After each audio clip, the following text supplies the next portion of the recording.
you're flying in a high-performance plane, you know if you made a right or wrong decision, usually in a few minutes or a few seconds if it's really serious. And it's not like in business where the decision may be delayed for months or even years if it's a bad decision. It really gave me that sense of responsibility and making a decision. I had a boss once that said, it's okay to make a mistake, just don't put a hole below the waterline, don't sink the ship. Well, that's what you learn in the Navy. You have to make a decision, because if you don't, that is a decision in itself. Welcome to the Legacy Project. My name is Jim Copple, president of the Servant Forge Foundation. We're an organization committed to leadership development with a specific focus on service. This podcast and its related activities are about sharing the legacy we have inherited and discussing the legacy we still want to create. Legacy is more than cars, houses, boats, and material possessions that we want to leave to the next generation. Rather, legacy is about core values and beliefs that we inherited from a previous generation. They are the values that shaped us and defined us. Legacy is also about the values we develop or create that can be passed on or shared with the next generation. We will interview people from various backgrounds and walks of life. Some are famous, some, well, maybe not so famous, and others are simply our neighbors, our friends, people who live ordinary lives doing extraordinary things. Become part of this project by being intentional about legacy, more than just memories, but principles that have guided our lives and shaped our decisions. What is the legacy you choose to create? That's what we want to discover.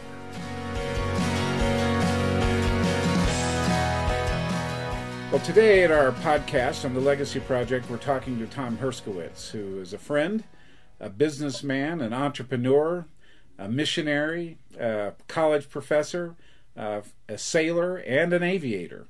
And he's got quite a diverse background. And I've known Tom for a number of years. We've done some work together in Africa.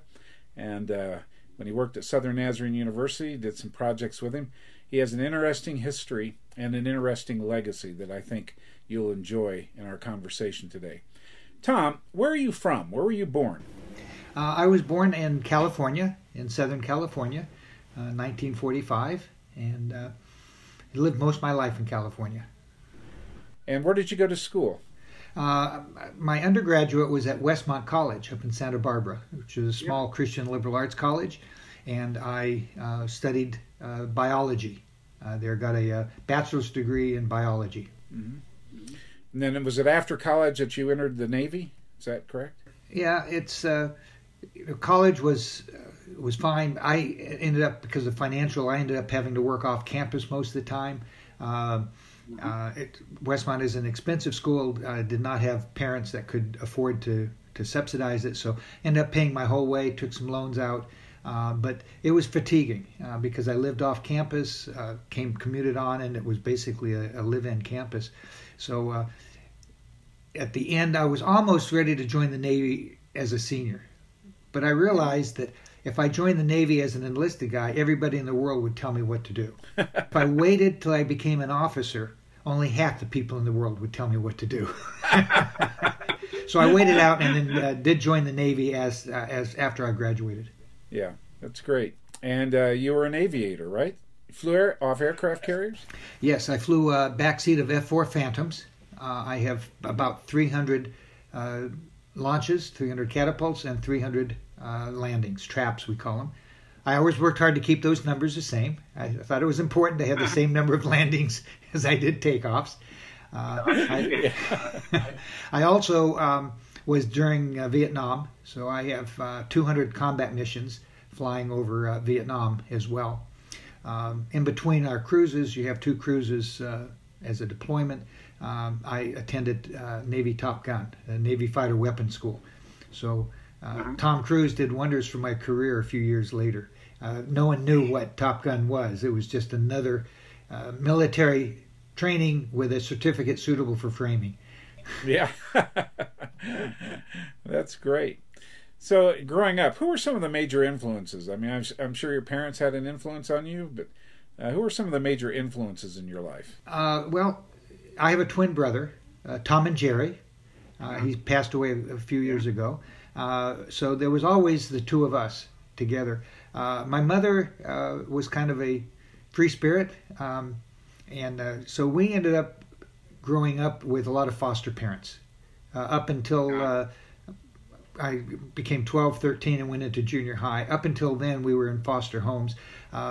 Page Military School, which is a terrible experience. A nice school up in Monterey called the Del Monte School for Boys. It's now called Robert Louis Stevenson School.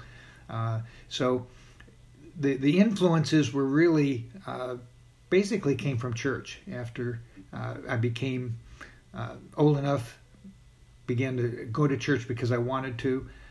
Youth leaders, a guy named Bill Haber, was a tremendous influence because they were surrogate fathers at that time. So I didn't have a real strong father image in growing up. In terms of the core values, I mean, you mentioned the church, but going to high school and then eventually going to Westmont, what were the core values that you took into that experience or that motivated you to go there? In this, I do have to say that my mother was very influential on the core values.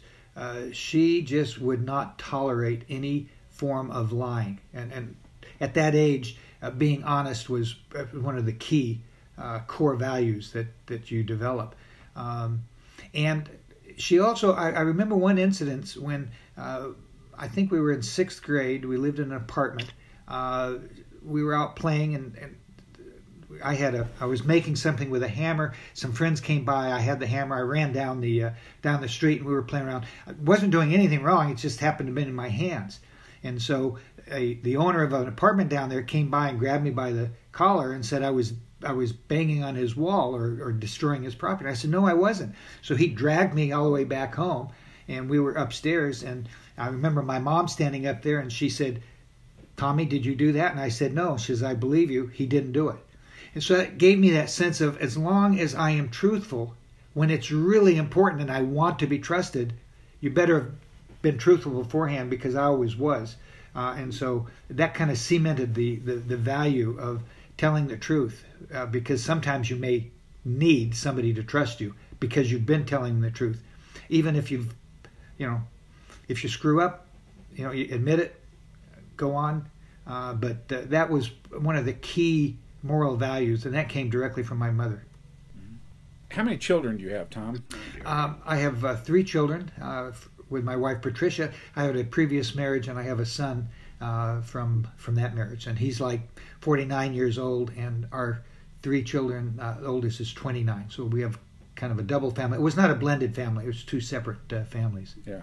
So I have 4 children. Yeah. So that core value of always telling the truth, is that something you feel like you've transmitted to your next generation? Has that been an important value?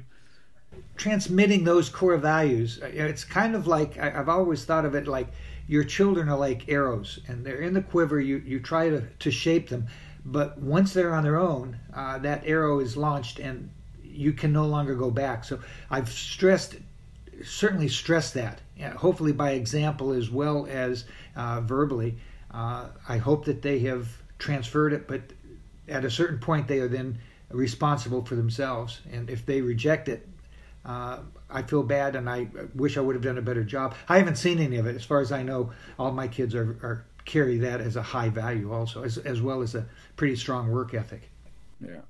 So what motivated you to join the Navy?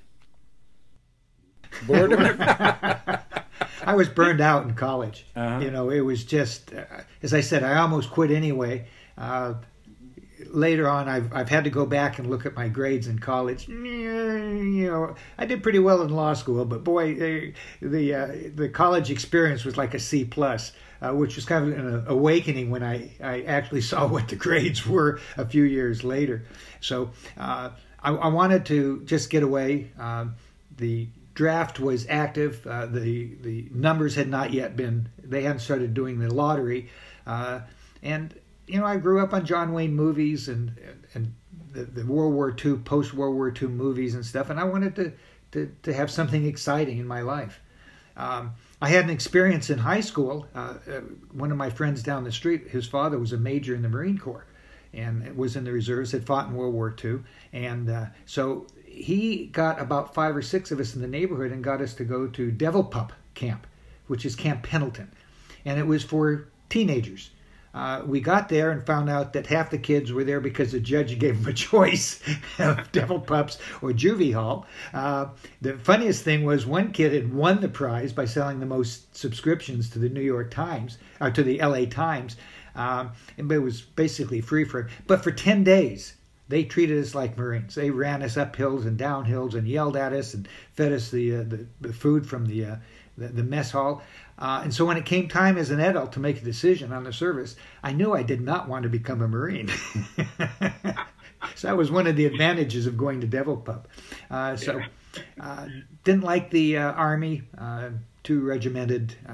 Navy had a nice uniform, lots of interesting things. I was not interested in aviation when I went in. I went in as a OCS, Officer Candidate School candidate. So I did not have any preconceived ideas other than join the Navy and see the world. What took you into aviation? When you went in, everybody would come. They'd have a bunch of different officers coming in and talking about the opportunities in the Navy. Navy has a very interesting way of assigning young officers and enlisted. As you go through the various schools, the highest ranked, the one with the highest grade, gets to make a choice of all the list of things that are available in the Navy. So they combine the needs of the Navy with rewarding performance. So if you're at the top of your class, you get the choice. If you're bottom, there's fewer choices. The other thing in the Navy, they do give you basic tests. I could not have gone in and become a nuclear officer. I just didn't have the physics, the science background. So they have a minimum criteria. Took some standard tests and looked like I had the mental perception of being able to be an aviator. I did try out for what was called UDT at the time, Underwater Demolition Teams. That was now the SEALs. Fascinating experience. There was like 30 or 40 of us. They ran us around doing a lot of exercises. The thing that I found interesting is if in high school and college, if you get done at the beginning of your gym class, you kind of sit back and catch your breath. It's a poor guy that is out of condition that as soon as he finally comes in, you start exercising again, and that guy never has a chance to catch up. For the teams, everybody kept exercising. If you were the first one in, you ran in place, you did push-ups, you did pull-ups until everyone came in. You take a rest together, and then you go and complete it. Anyway, so we're running around. Then we had to go to the gym or to the pool, do 4 laps, breaststroke, backstroke, blah, blah, blah. And then you had to go down and hold your breath for like a minute and a half. Well, and I was pooped. I was winded. I got down there, went down, probably about 30 seconds, maybe 20 seconds, came back up, and this chief said, "That's not long enough, sir," and pushed me back down. So I didn't qualify physically for the teams, but I did for aviation. It sounded like fun, and I signed up for it. Yeah. So in terms of joining the military, besides boredom, was the war, was the issue of defending America, were there values that influenced that decision, or was it much more pragmatic, I guess? I like to say, oh, yeah, I'm supporting the country and, die for the... Yeah. No, it wasn't. I wanted something exciting in my life. And the military was the one that would do it. My alternative was to either be drafted into the Army and become cannon fodder in Vietnam. I know I didn't want to do that. Or go on to more school, into graduate school, and get a deferment on it. So I was, quite honestly, I was just looking for excitement in my life. I was 21, 22 years old, unmarried, and as I got into aviation, it was just a very exciting thing. I was doing something that very few other people got to do. Now, there was a whole sense of camaraderie once you got into the squadron. Even during the training, there was a lot of working together, and teamwork was influential in my life, but that's not why I went in. So, I mean, you flew 200 or over 200 combat missions, correct? Yes. From that experience, how did that shape you or define you and your future? Well, for one thing, you're always a volunteer on every mission. In naval aviation, you can turn your wings in whenever you want. A lot of people don't realize that. But you have a lot of peer pressure not to do it, of course. But the other thing is you realize that you're responsible for your consequences. If I didn't inspect the airplane well, and there was a bad seal on the canopy, and I get up at 30,000 feet and I get hypoxic and I pass out, yes, there was a problem with the airplane, but had I recognized that problem earlier, I could have fixed it or gotten a different airplane. So there's a whole sense of you're responsible for the decisions you make. And there's also, you begin to realize that if you don't make decisions, that's a decision in itself. And when you're flying in a high-performance plane, you know if you made a right or wrong decision, usually in a few minutes or a few seconds if it's really serious. And it's not like in business where the decision may be delayed for months or even years if it's a bad decision. And so it really gave me that sense of responsibility and making a decision. I had a boss once that said, it's okay to make a mistake, just don't put a hole below the waterline. Don't sink the ship. Well, that's what you learned in the Navy. You have to make a decision. Because if you don't, that is a decision in itself. I was surprised when I got into business how many senior executives, middle and senior executives, did not make a decision because they didn't want to be held accountable for it. So they kept thinking if they could put it off, put it off. If you make a decision, you're going to have to live with the consequences. And I learned that in the Navy. I made some bad decisions. I was called on it. Made some good decisions, and no one said anything because I'm still alive. Yeah. One example was, it was my second cruise. Zumwalt came in as CNO, Chief of Naval Operations. He was much more person-oriented and not as much tradition as some of the other CNOs. And he started saying that if Navy guys want to have beards, they could. Yeah, I remember that. I started to grow a beard in the Navy as an aviator. I learned a very important leadership lesson in that. The skipper did not like me having a beard. He thought it was unprofessional. But instead of standing up man to man as a leader would do and say, Tom, I don't, you have the right to do it, but as a favor to me, I would appreciate it if you wouldn't, because I don't think it's very professional. Zip, zip, it's gone. No question about it. Instead, he told the operations officer to go through the manuals and try to find a reason why I could not have a beard. Well, now it became personal. Yeah. It's me against him, not for any logical reason, but just because. And so I ended up, and the first time I stepped out of line, which everyone does sooner or later, bam, I got smacked. The lesson I learned was, though, I was doing it for my personal ego. It wasn't a core value that I said that I'm not going to do this because I'm not going to go and bomb schools. That's a moral imperative. I'm not going to do it. You rest on that and you take the consequences if you say no. We weren't bombing schools, by the way. Right. But this was just a personal thing between me and authority. Yeah. And I lost. I stepped out of line. I got restricted to the ship for a week. When we came back to port, everyone else had a fly-off, which was very neat and exciting, and I got to be the unloading officer. So the lesson learned is, if you're going to stand up for your values, make sure they're serious values. It's just not personal ego. And the other lesson I learned is, as a leader, talk to people, don't just dictate to them. Mm-hmm. Now, those are important lessons. How did those get transferred into your business world when you went into business? I think I do a good job managing people. I try to give them assignments rather than telling them how to do it. Let them make mistakes. I'm a firm believer that it's okay. Like I said, it's okay to make mistakes. Don't keep doing it. Don't be stupid about it over and over. But if you make a mistake, admit it, learn from it, move on, so long as it's not a hole below the waterline, as I said. Yeah. I did have one time with mailboxes, etc., was in charge of a very large project of connecting the entire system of 3,000 stores all over using Hughes network. It was at the beginning of the internet and stuff like that, and so we wanted to make a unified system rather than 3,000 individual stores. Long story short, we came up with a system. We found out there was a glitch in it. We had not tested it, stress tested it for the whole system. We tested it for 3 or 4 units or stores. We found out we were having a lot of problems in it. I did have to go to the president, Jim Amos, at the time, and said, Jim, we may have a hole below the waterline. we talked about it, and he says, okay, well, go fix it. But those, you learn that you have to be open. You have to treat people well. Believe it or not, in the military, I was treated respectfully.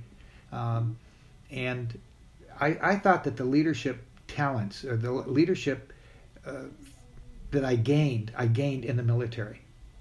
And that was clearly transferable to business. I ended up, within a year, after I got out of the service, I got an MBA and then went into business. Within a year, I was a VP in a bank, and I've always been in a senior management role. And I think that came because of the training I got in the military itself.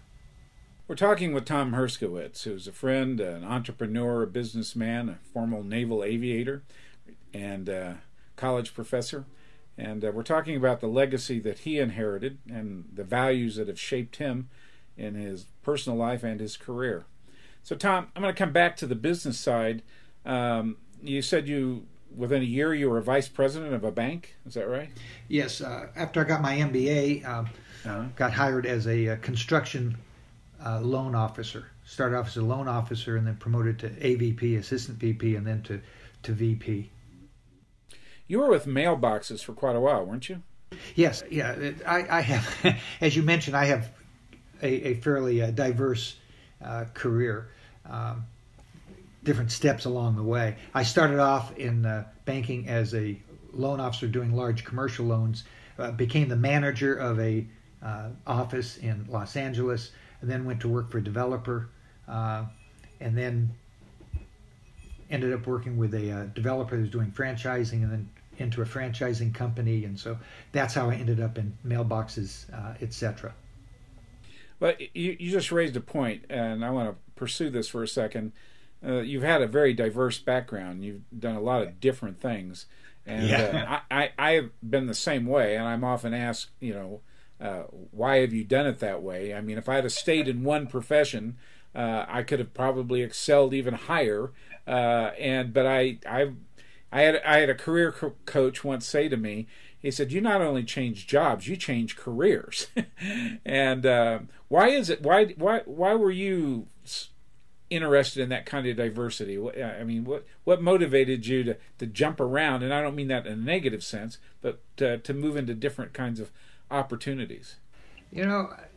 I ask myself that too. I always say that I've been blessed with a lot of really great experiences, and a lot of it is just when I would master something and do well, and maybe it goes back to the same reason I joined the Navy. You get to be doing it, and you're doing it over and over, and pretty soon you're making a paycheck, but that's all you're doing. And I've really been, I guess, driven by seeking new adventure and new challenges and new ways of getting things done.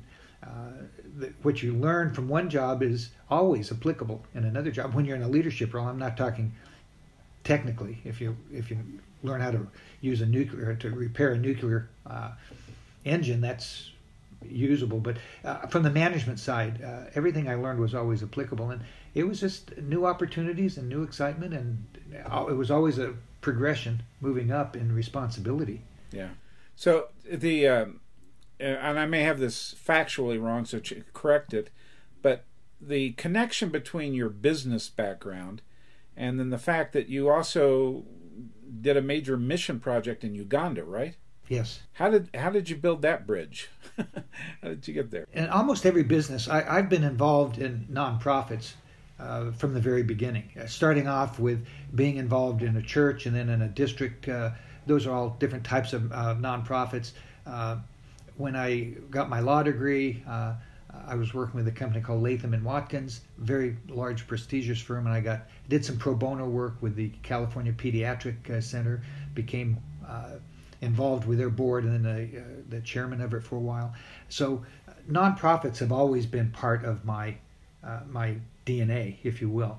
And the way I got involved in Africa with Uganda was I was with mailboxes, etc.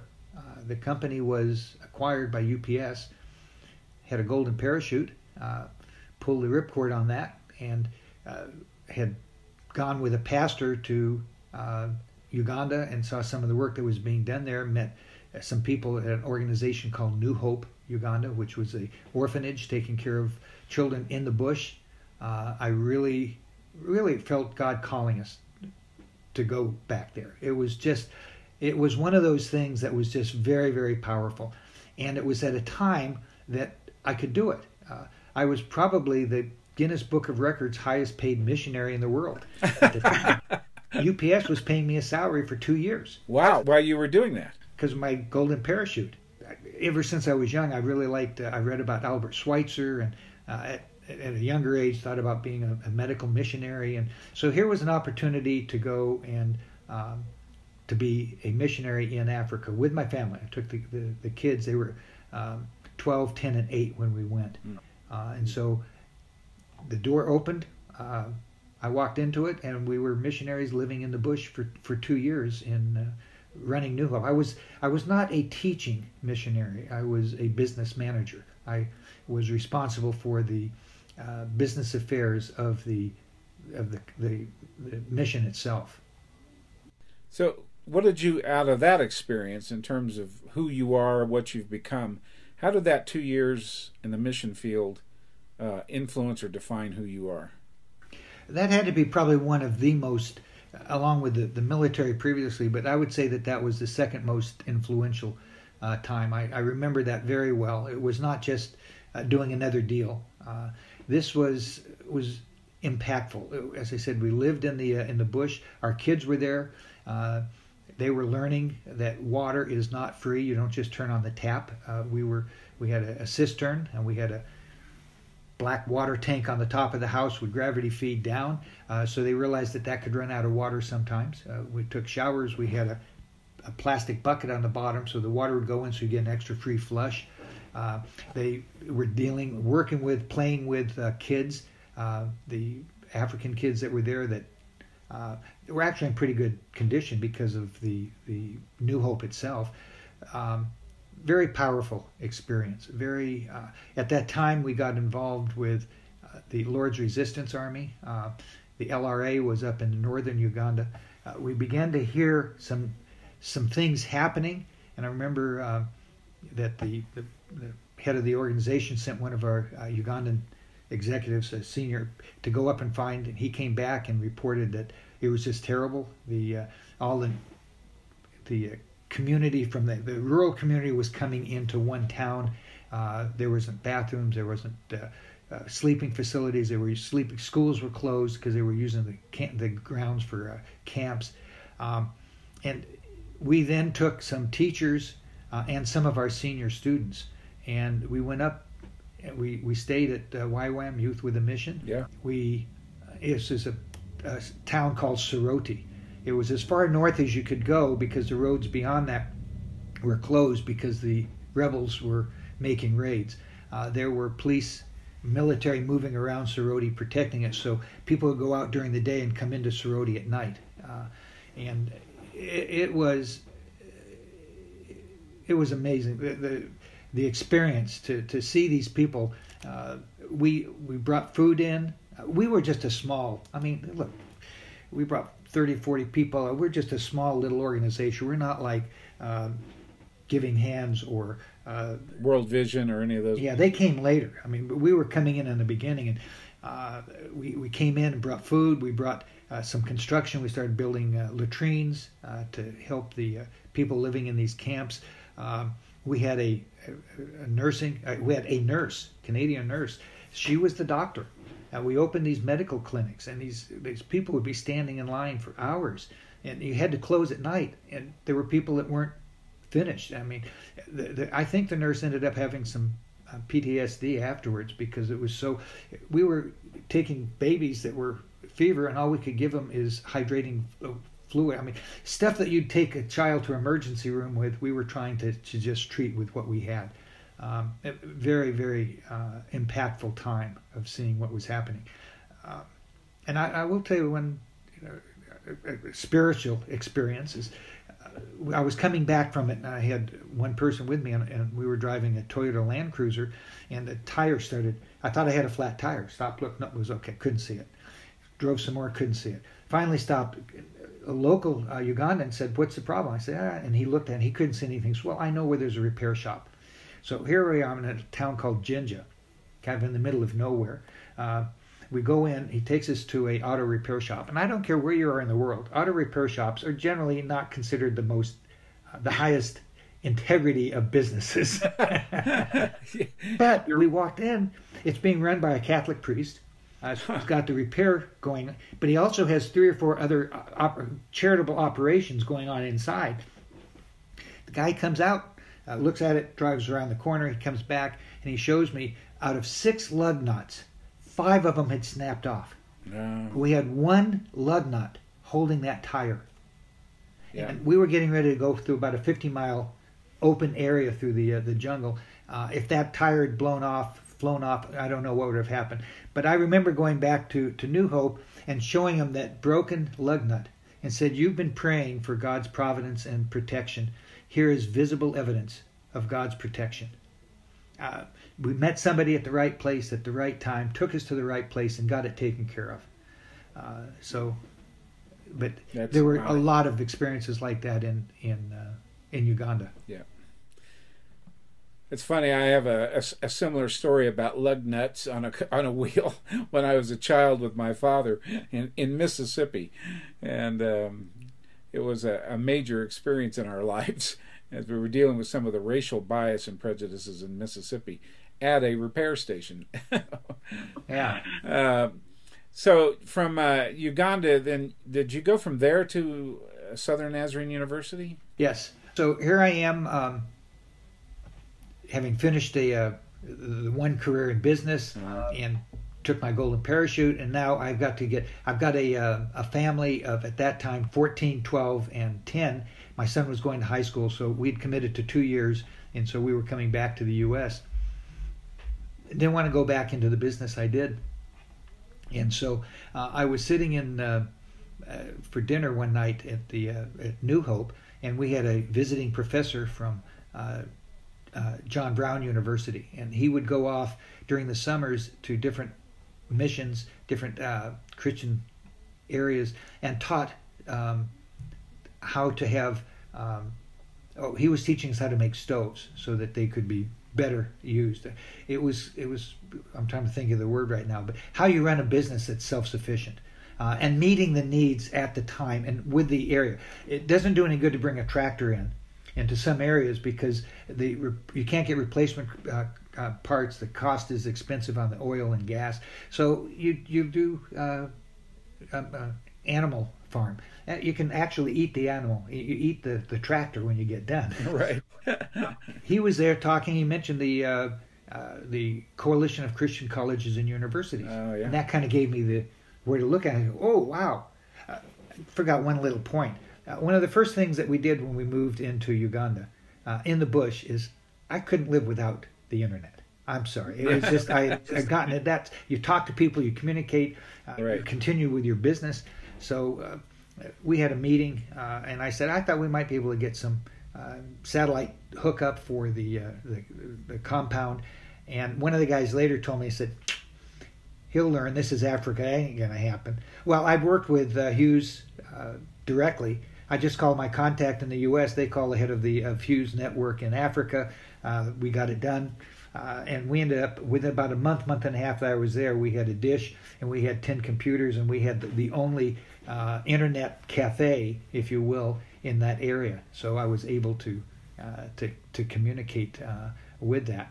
And so that was the ability to stay connected. So I then contacted some people at the CCCU, and I had 3 offers. One to be a dean, which I really didn't want because that was a business job. One to be just a straight professor or teacher. And then SNU, Don Dunnington, called me back and said, we're interested in a chair of the department. And that was kind of nice because you kind of run the department and you can be working with the students and working in a position where you have some control over your life. Right. That's great. So 2 more questions. One is, in our lives, there we have symbols of things that we have cherished or held on to. I often illustrate this from the movie Leap Year. I don't know if you ever saw that movie with Amy Adams. It takes place in Ireland, and the suitor, the person in pursuit of her, says to her, if your house were to catch on fire, what is the one thing you would grab? Rule out your wife, your kids, your dogs, your pets. What's the one thing you might grab that kind of symbolizes who you are and what you've become? And I will answer this because that was the one question you did kind of prompt me on. So I've been thinking about that for some time, and I started thinking, and I looked at it from the perspective of, and maybe I misunderstood your question. You said, what would you grab? But I was thinking of it as if the house is burning on fire and you have to go back in to get something. In other words, what will you risk your life for? Either way. You took the kids and the wife out, because that's obviously, there's absolutely no question that if I forgot that my daughter was in the bedroom, quite honestly, I'd go back in with the flames and do everything I could to save her, or my wife, any person really. But I honestly couldn't think of anything physical that I would grab. There's nothing in my life that I'd risk my life because of just the physical things. Almost everything we have now, the pictures, people say, well, I grabbed the family album. Well, we don't have a family album. We have lots of pictures on the internet now. I was talking about it with my daughter. She said, well, maybe my birth certificate. Being a millennial, she didn't care about my birth certificate. That's right. Those are all replaceable. Yeah, it's hard to do, but Jim, I really couldn't think of anything that I'd go back in for. My father, who was in the Navy in the Second World War and was for a while a medical guy. What do they call him? Corpsman. Corpsman, yeah.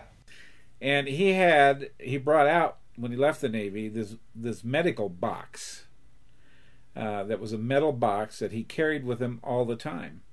And he gave that to me when I was 10 years old. And I still have it. And I put very personal things in it. Yeah. Whether it's a diploma, I was married once before, and so I have the wedding ring in there. I have things like that are symbolic, and that I value. I'm not too sure I'd go back in the house, a burning house, to get it. But you grab it on the way out. I grab exactly.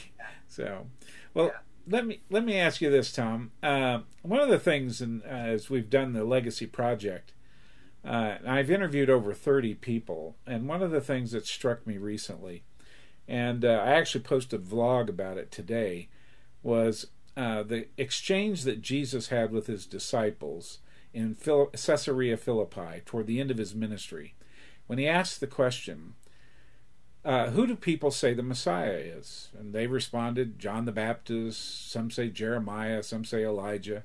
And then he went more directly. He said, who do you say that I am? And of course, Peter responds, thou art the Christ, the Son of the living God. And the story goes on from there. And it struck me that in our lives, in our journey, that in a different way, perhaps, we're asking the question, what will people say about me? When it's all said and done, what will people say? And it's not just about at the end of one's life, but it's also during one's life. What will people say? I remember going into a meeting at the White House when I was doing the Obama Task Force on 21st Century Policing. And in my mind, I was thinking, what will he think about me? How will I function? How will I perform? Etc., etc. And so at the end of the day, or even now, what do you want people to say about you? Given who you are, where you've been, where you've come from, what would you like people to say about you? What I would like them to say, I hope they say, but I doubt they will. We always have our perception, and it's sometimes hard to see what the third party perception is of you. And I would take something that was said about my twin brother at one time, just before he passed. He had metastasized cancer, and it was not easy. But somebody said that when Jerry walked into the room, he wanted to be the most interested person in the room. Not the most interesting. I'm afraid pretty much in my life I always wanted to be the most interesting person. the beer ad, whatever it was. But the legacy I would like to leave is that people said, he really cared for people. He was sensitive to what they wanted, what they needed. Used the few gifts that God gave him to make the world better. That's what I would like to have people say. Unfortunately, maybe because of my training and stuff, I think far too often, and it used to surprise me, they thought I was intimidating. I don't want to be, but I fear that at times I am. So, but I like the way you asked it. What do I want to be remembered for? I want to be remembered as one of the most interested people in the room. I love that phrase. That's a great phrase. It's Yeah. a great statement. It's kind of a spin-off in some ways. I don't know if you've read Stephen Covey's 7 Habits of Highly Effective People. It was one of these books that I kept starting and then I would lose the book, but I finally got through it. But his second habit is living with the end in mind. And he says, imagine attending your funeral. What would people say about you at the funeral? And then if you could plan 10 years from now, what would you want people to say about you? Yeah. And to think about the life you're going to create or the legacy that you're going to create as you go forward. Tom, thanks for your time. This has been rich. I really appreciated it. We've been talking with Tom Herskowitz, who lives in San Diego, former businessman, missionary, aviator. We actually didn't talk about sailing. We probably should have. But he has a rich legacy, and he's created a legacy, and he's passing that on to others. I've seen it in his students. I've seen it in the life that he's lived. So again, Tom, thank you for being a part of the Legacy Project. Jim, thank you very much. Appreciate the opportunity to share with us. God bless. Bless you. To find out more information about this conversation and other Legacy Podcast episodes, go to servantforge.org. Please subscribe to us on your favorite podcast app and consider leaving us a review. We want to hear from you. We want to get your ideas and your opinions. I have a new book that corresponds with the Legacy Project titled The Seeker, Bring Me the Horizon. You can find a copy of it on Amazon or your preferred book distributor. The book corresponds closely with these podcasts. The podcast episode was produced by Matt Erickson and edited by Carissa Erickson. The music is by David Hyde. Please look for a new episode of our podcast coming out soon. Remember, you have inherited a great legacy. You have an opportunity to create a great legacy. Engage your past to build a future.